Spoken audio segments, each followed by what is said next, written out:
A graça e a paz de Jesus, amados, retorno do nosso povo da casa. Nós estamos lendo Gênesis capítulo 34. Jacó se estabelece na terra de Canaã, na região de Siquém. E a palavra de Deus diz que Diná, que é filha de Jacó, sai para passear e ver as mulheres da terra.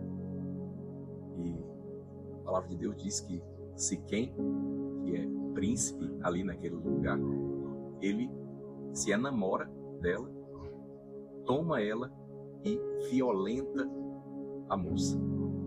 E a notícia chega até o seu pai Jacó. E a palavra de Siquém, o seu pai, fala com Jacó e pede ela em casamento para mim.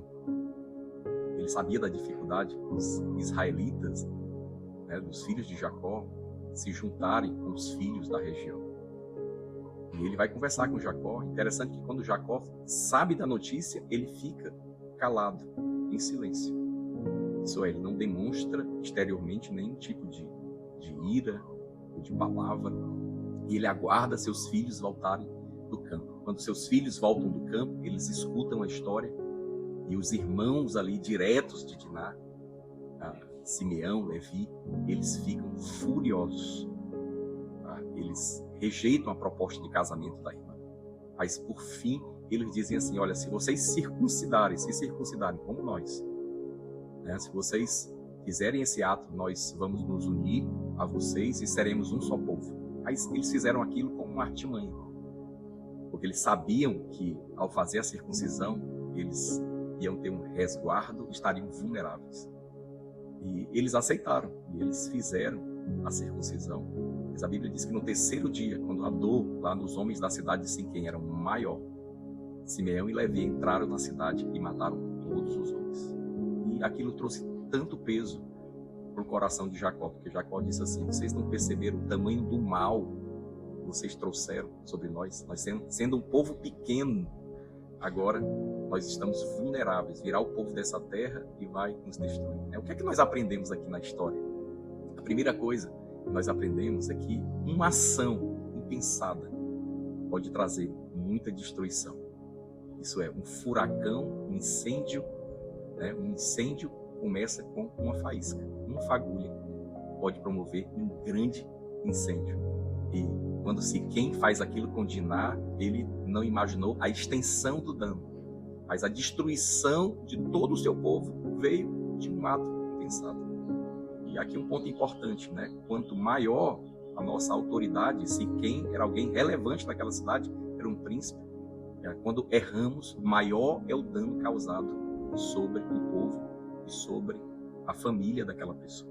Esse é o primeiro aprendizado. Nós devemos pensar a respeito das nossas ações, porque uma fagulha produz um grande incêndio. A segunda coisa é que a gente percebe que a ira dos filhos de Jacó não produziram a justiça de Deus. Tiago fala a respeito disso. Esteja todo homem pronto para ouvir e tardio para falar. Você vê que a atitude de Jacó foi essa. Quando as coisas aconteceram, ele se calou. O que ele estava fazendo? Meditando, perguntando para Deus, o que é que eu faço? Ele estava buscando uma resposta ali da parte de Deus. Foi sábio Jacó, mas os filhos dele não. Os filhos dele imediatamente se iraram.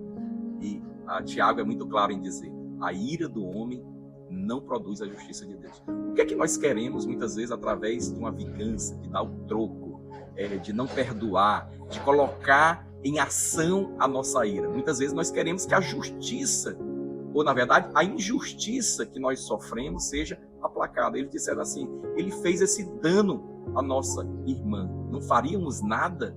Amado, eu vou te dizer, a justiça de Deus é muito melhor do que a nossa. Jesus, ele morreu para trazer a justiça de Deus para nós. E sabe quando é que nós desfrutamos de verdadeira justiça? Quando nós confiamos e entregamos essa justiça para Deus. Quando abandonamos a nossa justiça própria, nós dizemos para Deus: Senhor, o que eu faço? Quando Ele der a direção, você seguir aquela direção, Ele vai te encaminhar à justiça. Por isso que as direções de Deus são o que Ele nos coloca, é na direção do perdão, é na direção da reconciliação, é na direção da palavra branda. Deus não está querendo nos esquivar, da justiça verdadeira. Pelo contrário, está nos colocando na direção dela. Então, afirmo para você, a ira do homem não produz a justiça de Deus. Permaneça, escolha, creia na justiça de Deus. Amém, meu amado? Então, Deus te abençoe. Receba o pão da casa.